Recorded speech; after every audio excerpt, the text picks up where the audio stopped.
Hi, good afternoon. Welcome to our Thanksgiving week edition of CIO Leadership Live. I'm delighted to be here with Stephen John, who is the CIO of Aramark. And I wanted to welcome all of our viewers from both LinkedIn and Twitter and YouTube, where the show is streaming live to all three venues. During the broadcast, I'll be pausing a few times to remind everyone that you are most welcome to text us or email us in with your questions, and time permitting, I will put them right directly to my CIO guest today. So, Stephen John, let me tell you a little bit about him. He's actually coming to us live right now from Minnetonka, Minnesota, where I hear it's just as nice as weather in the Boston area, around 40 degrees, which is pretty much summertime in Minnesota.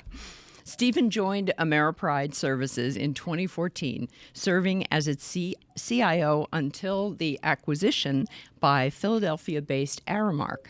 Once that was completed, he emerged as the CIO of the newly combined company, which now includes Aramark Uniform Services, Aramark Refreshment Services, and Ameripride Services. As the CIO, Stephen is responsible for the operation and maintenance of the entire technology strategy, all of its systems, information management initiatives, and the digital work.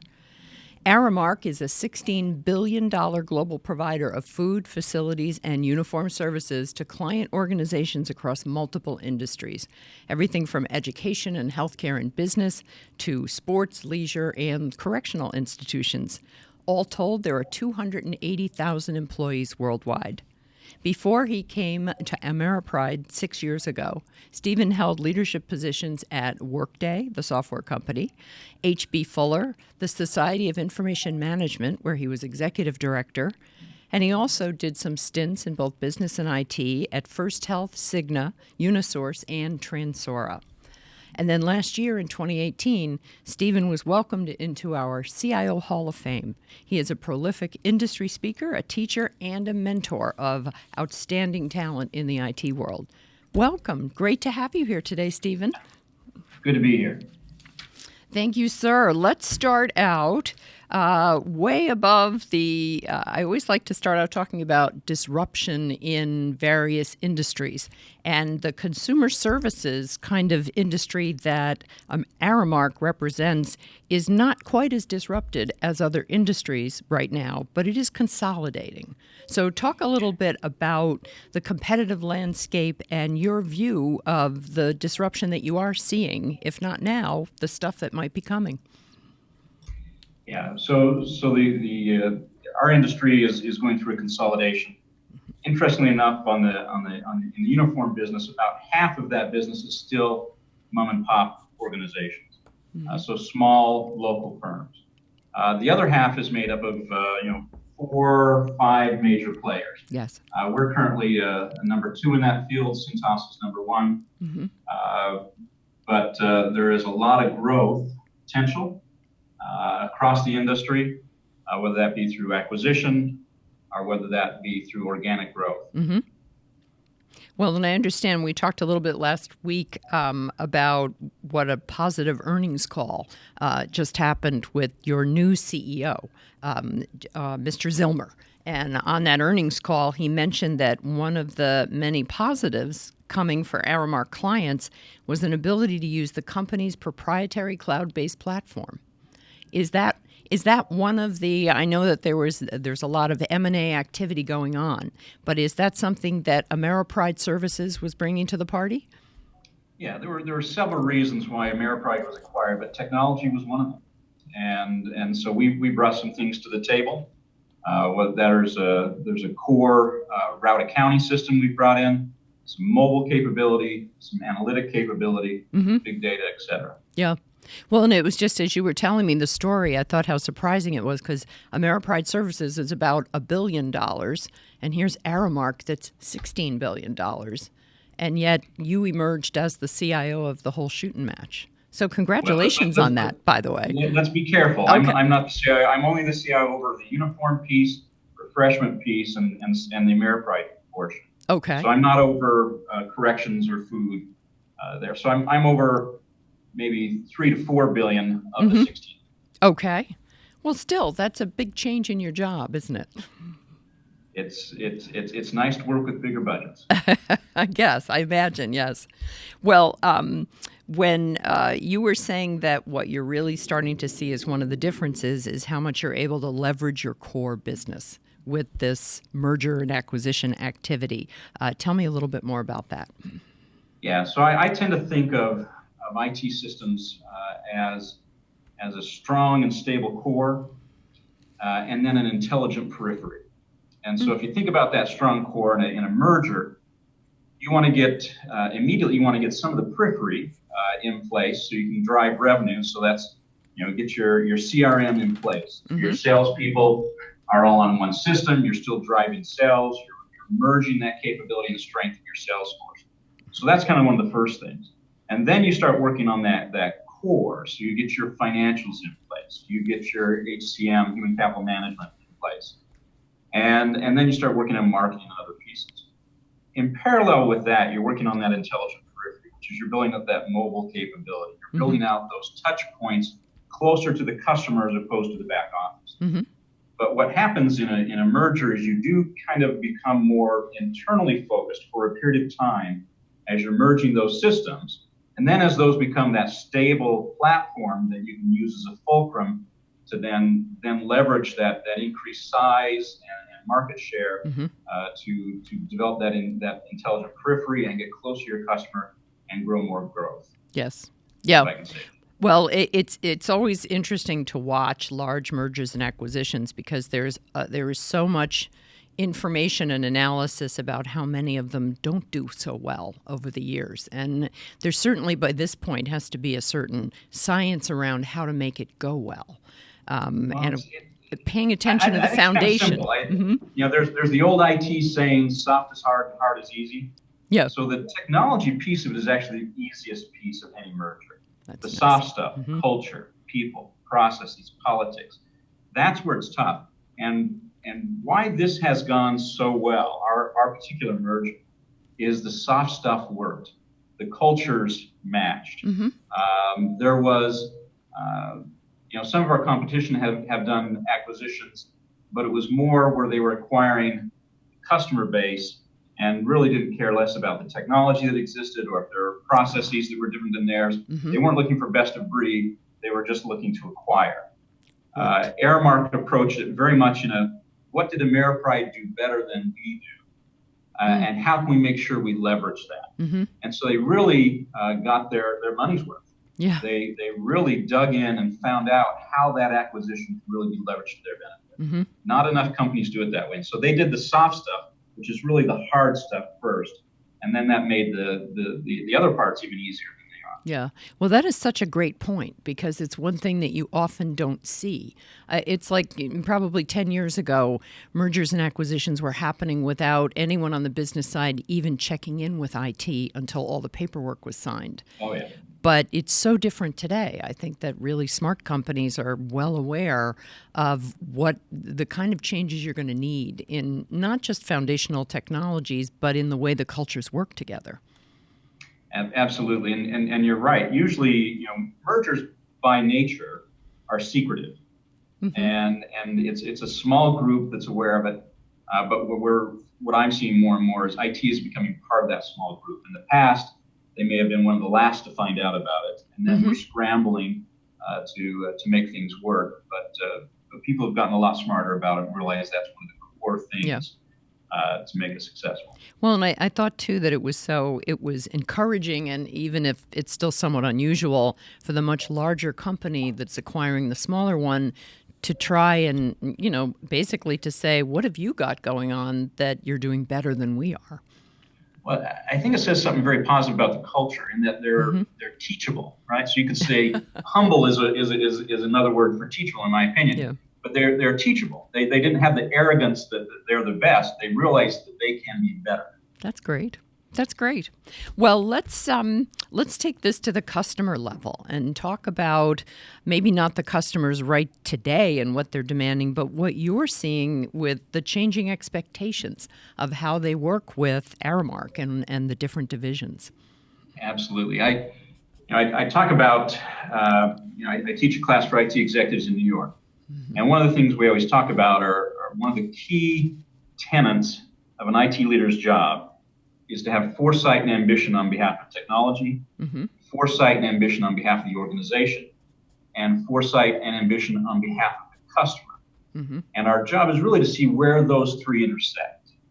And so as we think about the customer in that foresight and ambition kind of an idea, customers want the same level of technology in their business relationships that they have in their homes. They want to be able to use voice activated. So if a restaurant needs more linen, or it needs a chef coat, or 2 or 3, or it's Mother's Day and they forgot to order, more napkins and bar towels, tablecloths, that they can turn to an Alexa type of device and say, hey, contact Aramark and let them know that we need a rush order this week of X number of tablecloths, 2 new chef coats, and X number of napkins and bar towels, et cetera. Or that we need a visit to make sure our mats are in place at our front door, that the bathroom products are all up to speed, that the first aid kit is filled and taken care of. Yeah. Well, it's interesting that you mention Alexa. I know that one of the things we talked about was, trips you've taken to MIT and seeing how people are interfacing with technology.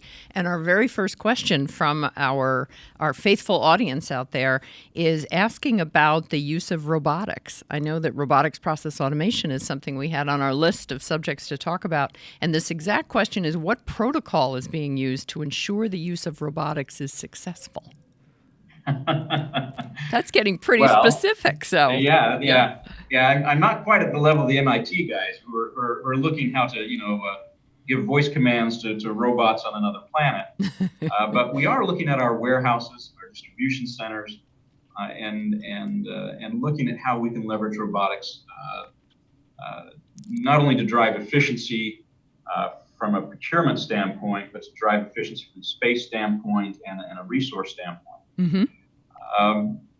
From a protocol standpoint, that's where we turn to trusted partners. So we have not done a lot in robotics, and we're kind of new in that area. So we will be turning to people that have knowledge that we don't, and we will be trusting them to guide us down that path. So we haven't started that project yet. So I haven't selected a specific protocol to make sure that we're going to do it correctly. But we will engage the right, system integration partner, robotics partner to help us. Excellent. Very good answer.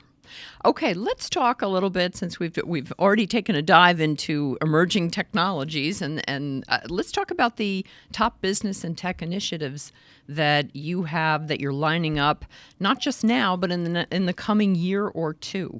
I know data integration is, of course, very huge in your world right now. Let's start there. Well, I'll go back to Ameripride and then fold that into Aramark. On the side of every Ameripride truck was the saying, people you can count on. When we started our Data Foundation project, we used that same line. We just used data you can count on. Because too often, companies only think in terms of data in front of the curtain. And so, they get the data visualization tool, and that creates pretty pictures.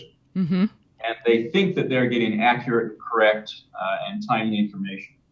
But if they haven't done the work behind the curtain, which is the hard piece of the work, the complex piece of the work, the piece of the work that takes not just IT, but the business very engaged in driving definitions and structures, et cetera, then that data is of, in my opinion, marginal use. And so it's that hard work of the behind the curtain, and then leveraging the right visualization tools in the right way. And then to make it really successful, you've got to make sure you've got the right business processes, because data's data. How do you turn it into knowledge? How do you turn it into ways that drives people to think differently? How do you drive it in ways that actually gets peer-to-peer mentoring going on? So, for example, we were driving to where we had 5,000 reports, and we wanted to get 20 dashboards that we lived by. And so part of the processes that we kicked off we're having all of our general managers in our plants get on a weekly phone call, and they would review the dashboard. And instead of somebody kind of dictating what they do, we created a culture where, based on this data, they were peer-to-peer coaching each other. Hey, when I was in the red in that area, here are 3 or 4 things I did that drove that up. So we had people across North America helping each other be better. And before that data and that process around that data and that ability to visualize it, these people acted in silos.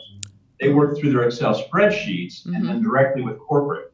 And they didn't have that peer-to-peer where the real knowledge is to leverage. So data is only as successful as the business processes and the culture in which it is leveraged. Well, and to put a business process in a discussion kind of format that way, it helps people feel appreciated, and they get to kind of show off their knowledge a little bit. Oh, absolutely. That's priceless. It's a win-win-win-win all the way across. Yeah. Well, it's funny, the more we talk about the merger and acquisition, the more questions we get around it.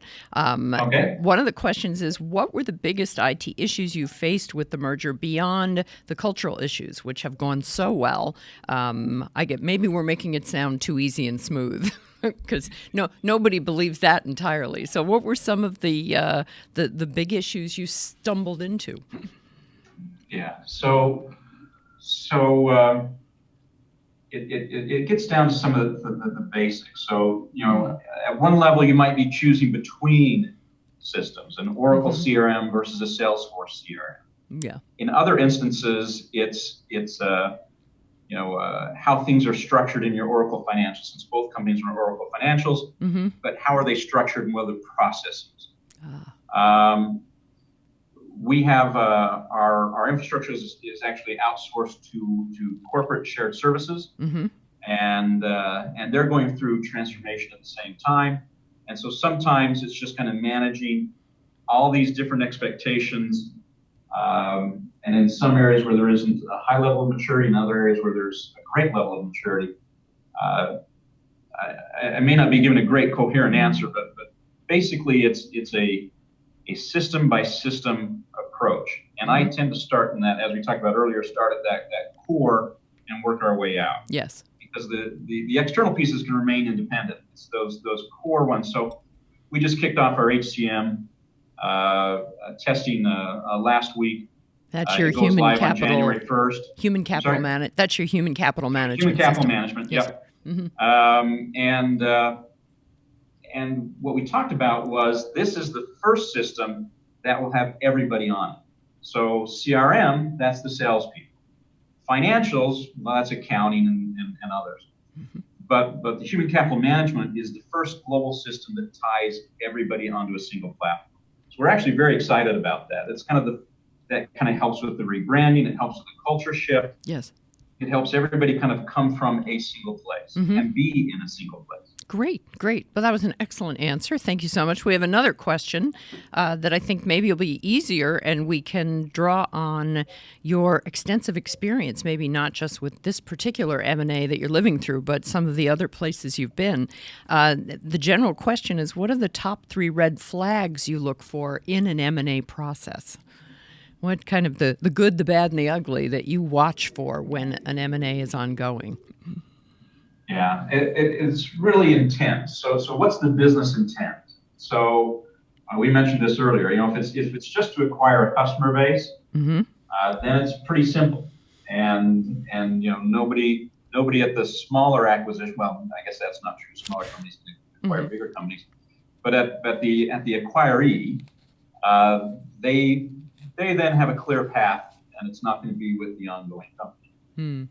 In a merger that's really looking to leverage everybody. So the first red flag is what type it is. And that's not necessarily a red flag or a yellow flag or a green flag. That's just the reality. What type of merger is this? And then you would start looking at what's the complexity of it. Is it a global? So we got multiple countries and regions involved. And if people don't have a plan around that, so we're going to roll out U.S. first, or we're going to roll out Europe first, or where are we going to start merging things first? If they haven't got a plan for that, that's a red flag. Yeah. If they don't think through the change management, that's a red flag. If they're overly dependent on consultants, that's a red flag. Okay. Consultants may not like to hear that, but sometimes you'll go into these mergers and acquisitions, and they're really being run by a consultant group. Yes. And unless you've got the business buy-in, I guarantee the white blood cells will come out and the body will reject it, and it will be a very difficult process. I think that's a very accurate and a really good assessment of it, because it's so easy. Not that the consultant's life is easy. They do a lot of travel, but it's easy I've heard it called seagull management, where you fly in and you know what seagulls do, and then you fly back out again. So you're not left really dealing with the human and the cultural issues. Well, and they don't understand them to begin with, because that's. Okay. Now, I don't want to paint everybody with a broad brushstroke, but that's generally been my experience. Okay. And I've heard that same story pretty much from a lot of other CIOs. So I think it's always good to be reality. There must be some truth in it. There must be some. We like to reality check.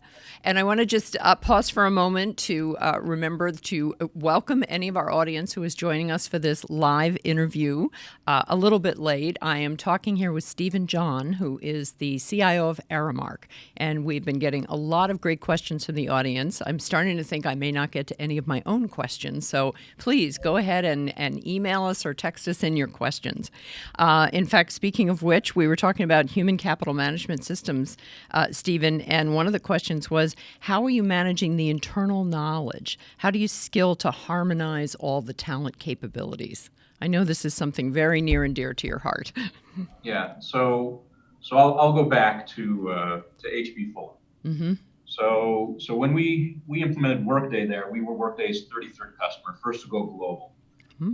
And so people really didn't understand the capabilities that a multi-tenant HR system could bring. Mm-hmm.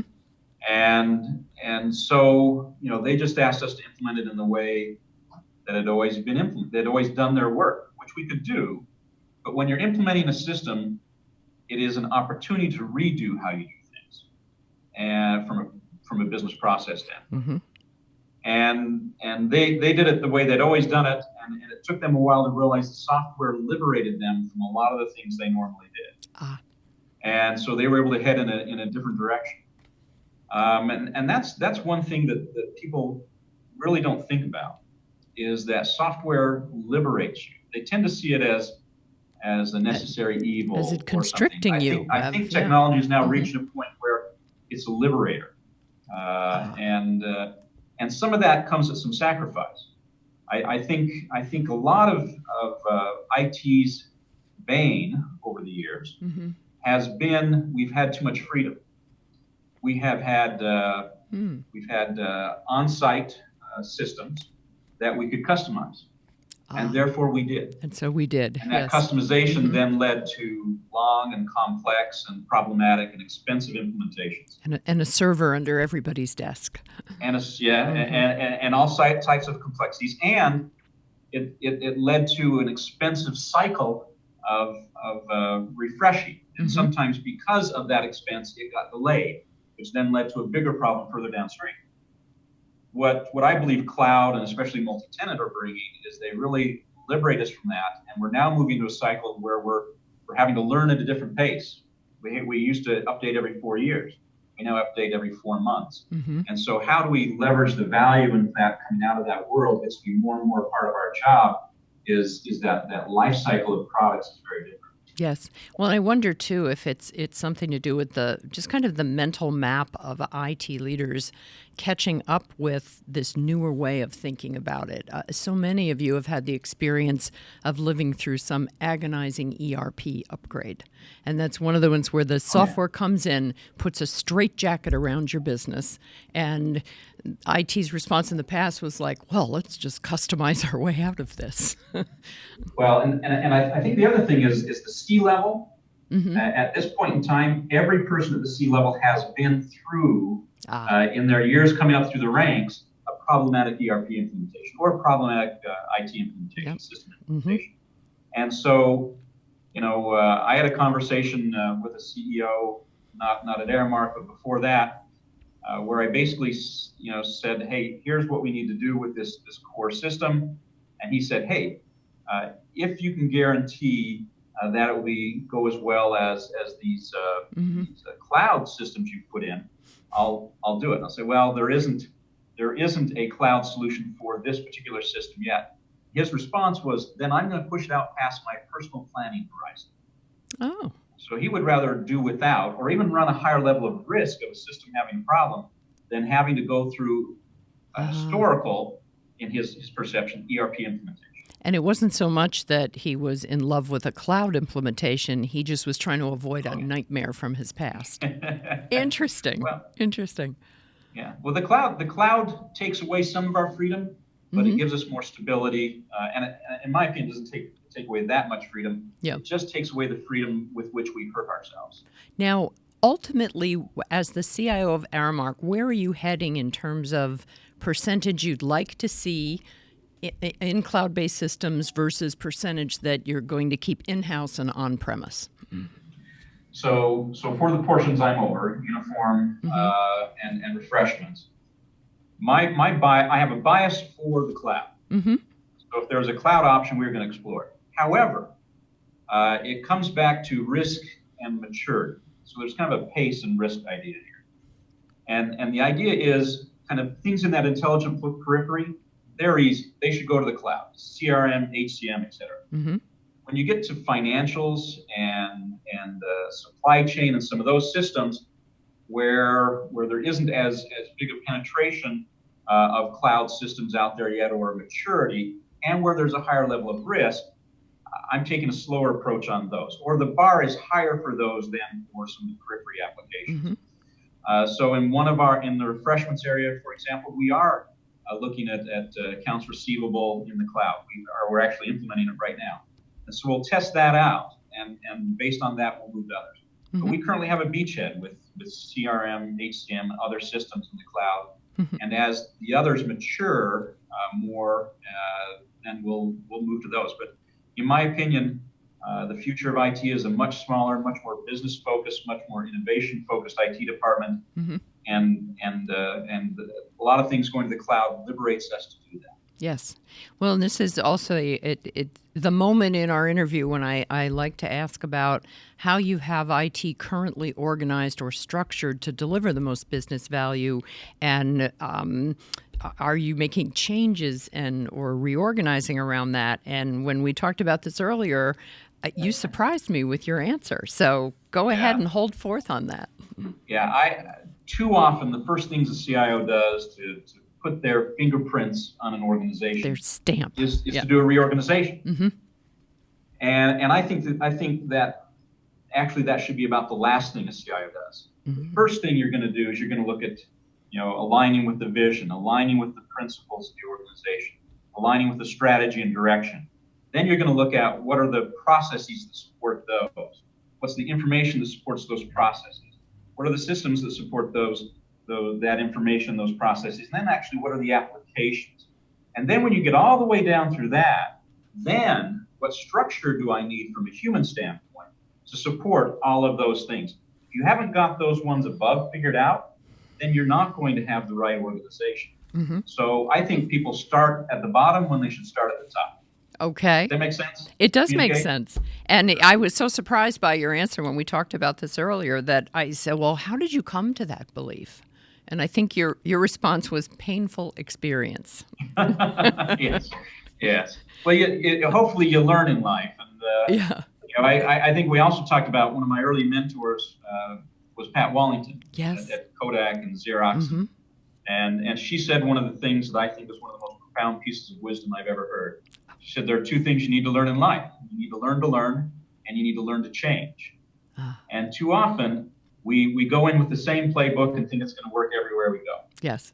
But if we aren't reflective, and if we don't every once in a while go out in the woods and sit on a rock and think, and then make change based on that reflection, we're going to do things and make the same mistakes over and over again. Yeah. Well, and I feel compelled to point out that Pat Wallington was in the very first original CIO Hall of Fame class that CIO Magazine had in 1997.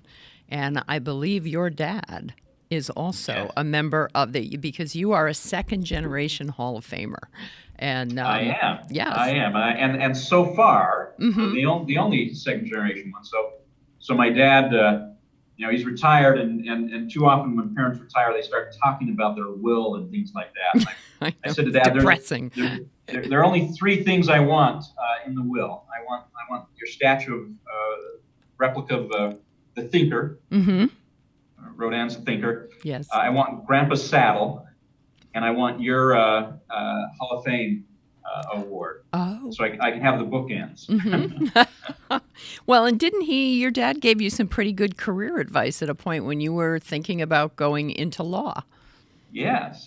So I started my career at Cigna Mm-hmm. In Philadelphia, and it's kind of funny. Aramark sits at 2400 Market Street, and I started my career at 1601 Market Street at Cigna.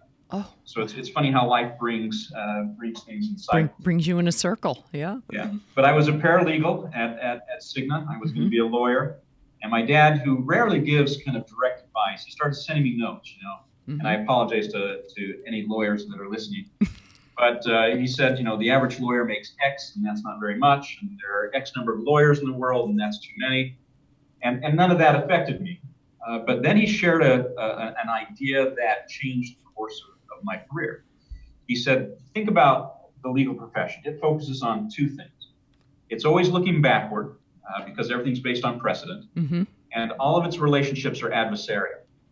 Whereas in IT, we're always looking forward, and all of our relationships are collaborative.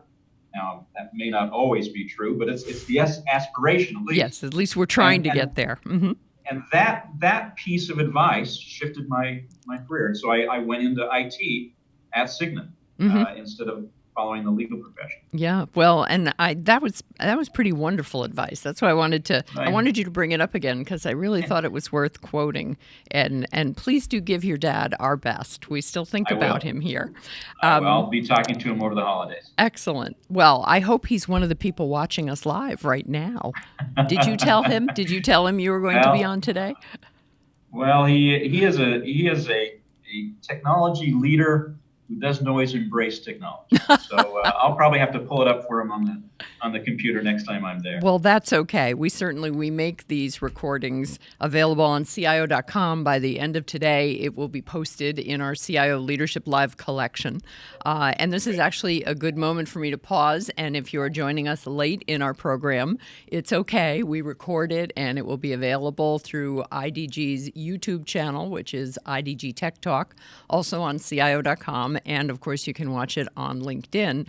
And I am talking right now with Stephen John, who is the CIO at Aramark. And let me get back. I've been neglecting our audience questions, and there's quite a few of them. I thought this was a really interesting one. It was, how do you approach communicating with CEOs and chief operating officers in a company or in the company to distill a strategy that everyone can get on board with? What is your, you were the smaller company being acquired by the much bigger one, and you are now in those relationships with people that were Aramark first and then got to learn the culture of Ameripride. So what has been your approach in communicating? So I'll start with a basic principle of life. And that basic principle of life is the quality of our relationships is directly proportional to the quality of our lives, or the quality of our lives is directly proportional to the quality of our relationships. Mm-hmm. And inverted that. So you invest in making a relationship. So you get to know people, and the other thing you do, and in a lot of CIO gatherings, we tend to complain about how we're not appreciated, or we don't report to the right person. Mm-hmm. And I don't have a lot of patience for that, because I think you earn your seat at the table. Yeah. It's not a given. Okay, it's not fair that it's just a given for the CFO or chief operating officer or others, but we're still a young profession. I was thinking that same thing. I think we are still earning our seat at the table. CFOs have been, that position was established after the Great Depression, and I think chief operating officers have been around as long as there have been supply chains. So yeah, well, yeah. I think CFOs have been around ever since there was an abacus. So they've been around forever. So yeah, but we're still a young profession, yeah. And we're still building that trust in those relationships. Mm-hmm. And at some point that will be a given, but we're still in the young stages. Well, good. Well, in the next section of questions I hope to get to, if the audience doesn't just totally take over you, I want to talk a little bit about emerging tech trends. We talked a little bit about robotics, but I've got a question from the audience about blockchain and whether you see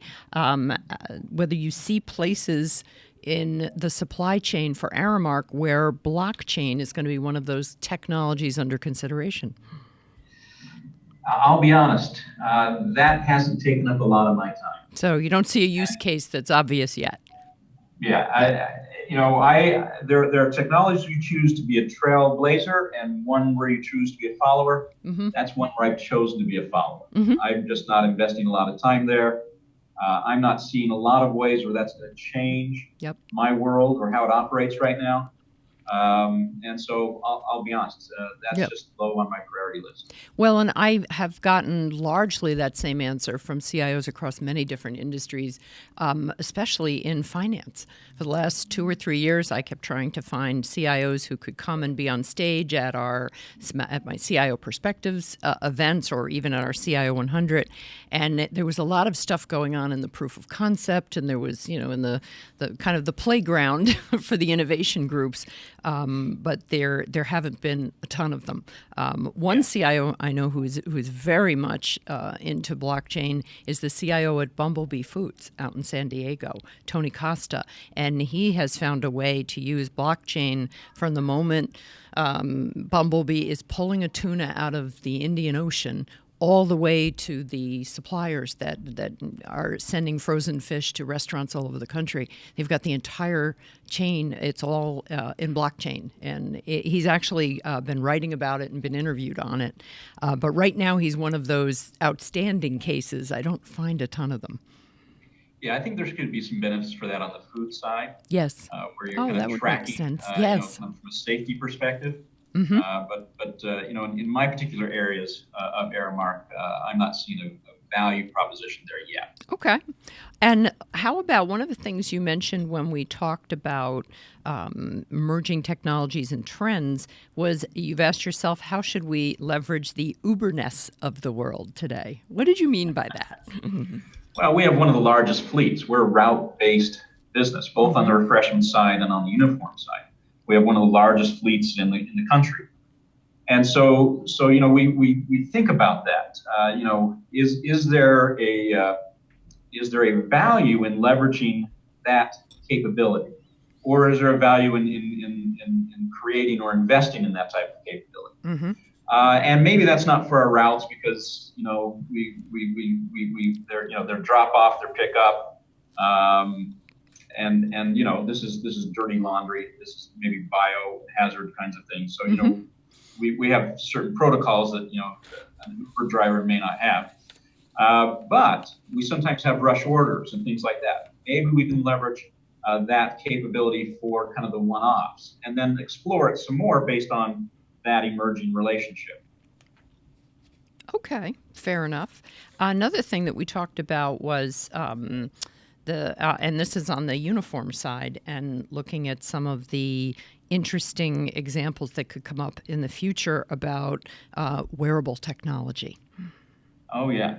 So we're having interesting conversations around wearable technology. We view the people that wear our uniforms, that work in restaurants or fast food or industrial locations or at oil fields.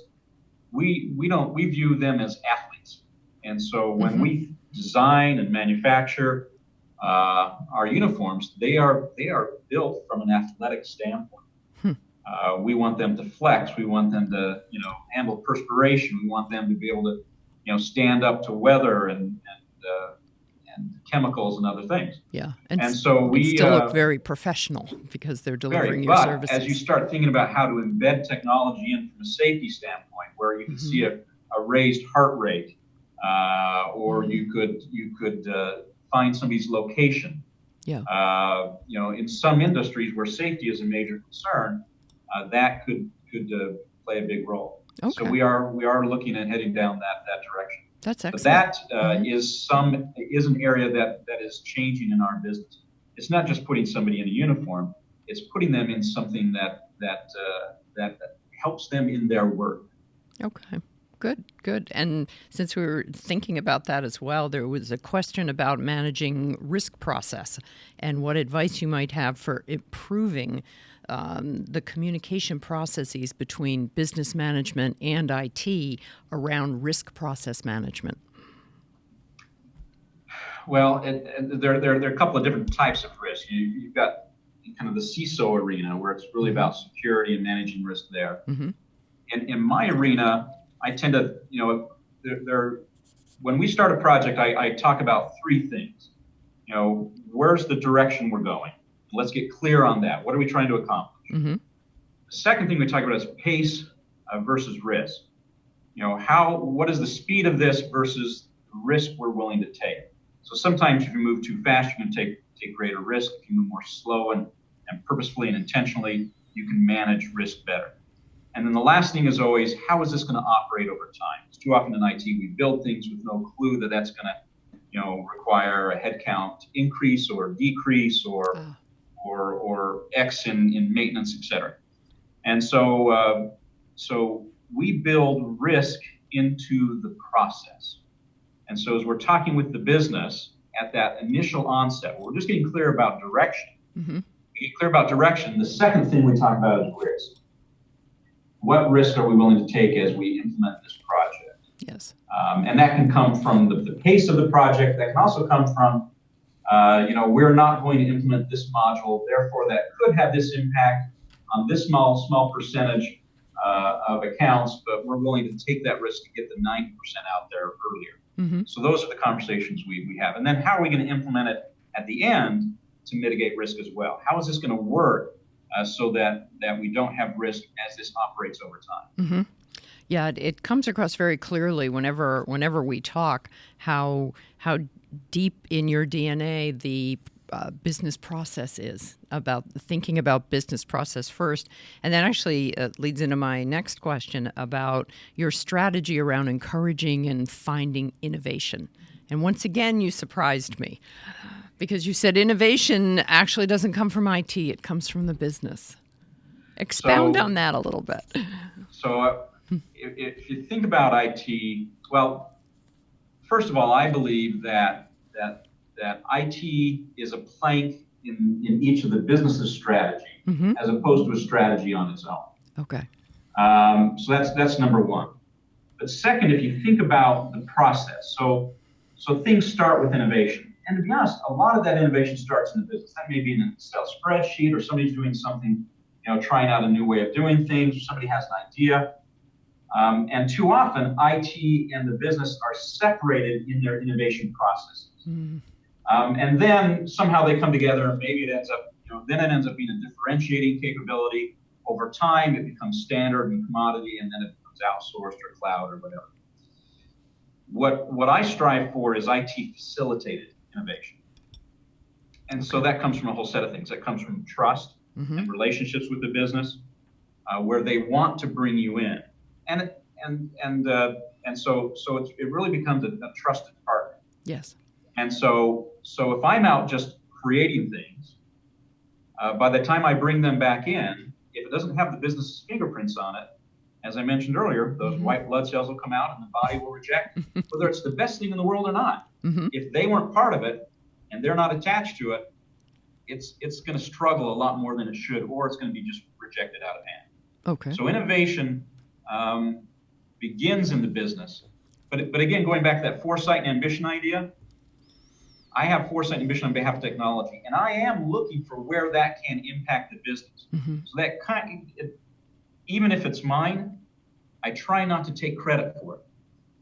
Give the idea to the business, let the business take credit for it, then they will mm-hmm. have skin in the game, and their ego will be intact, and they will be more likely to move forward with it. Yeah. Well, and IT needs to thrive in humility.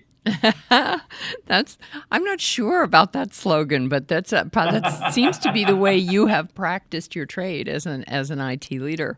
I love that, thrive in humility, because what that does, doesn't it, on the business side, is it develops trust.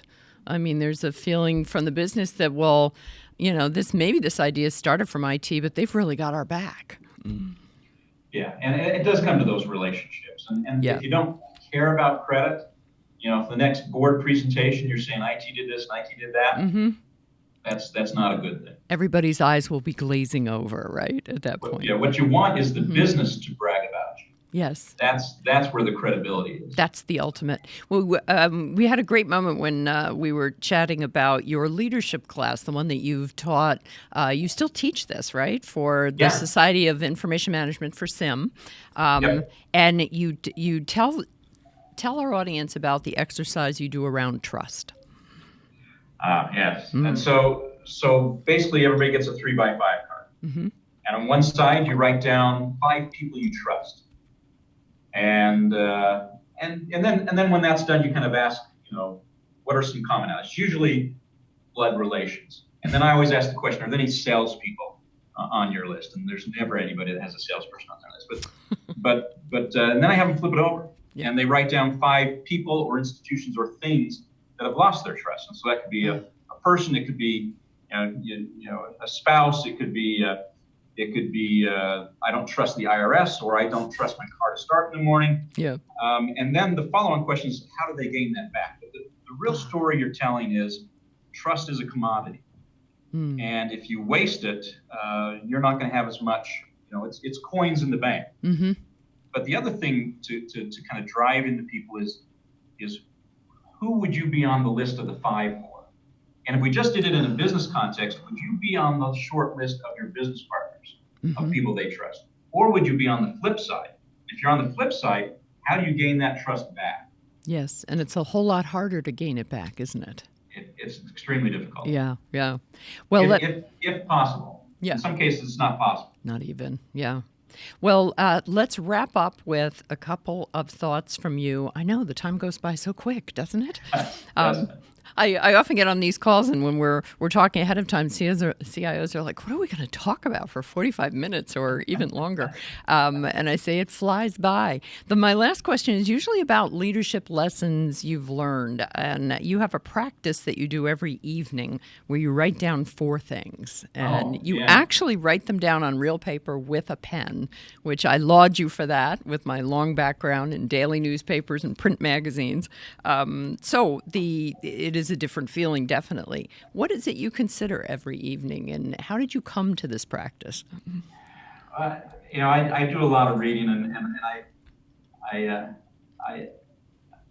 I tend to create a new system for doing to-do list and that at least once a year. So I'm always trying to refine that. And one of the things I've found that works really well for me is if each night I sit down and write on a piece of paper 4 things. And the first I just refer to as highlight. What is the one thing that if I get done tomorrow, I'm going to feel like I had a successful day? Mm-hmm. The second thing I call foresight. What is the one thing I need to do tomorrow to make sure I'm paying attention to the future?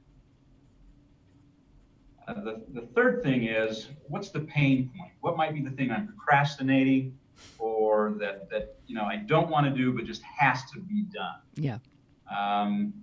And then the fourth one is I just call it fun time. What am I going to do, whether that's with my team or some reading or something I want to do that's just for me, or that's going to be enjoyable. And I make sure I do those 4 things. Now I've got 50 other things or 100 other things on the list that I'll probably get to too. But at the end of the day, I've hit those 4 things. It's a good day. It's been a pretty good day. Well, all I can do is sit here and hope that this interview on Leadership Live that you counted as one of your fun things that you did today. It was a fun thing, yes. Thank you so much for joining us today, Stephen. It was wonderful getting all of your perspective. And as I mentioned earlier, we will have this, you'll be able to find this interview and download your very own copy from CIO.com. We are also running around on YouTube with IDG Tech Talk. We have our whole collection of Leadership Lives there as well. And if you joined us late, late, please do watch the full episode later today on any of those channels, or you can listen to an audio podcast wherever you get your podcasts. We are all over the place. I hope you will join us for our next episode, which will be streamed live on LinkedIn, Twitter, and YouTube, as today was. And that one will be on Thursday, December 12th at 11 a.m. Eastern, when I'll be joined by Greg Simpson, who is the CIO at Synchrony Financial. Thank you so much for being with us today, and we will see you when you join us next time. Take care and have a happy Thanksgiving.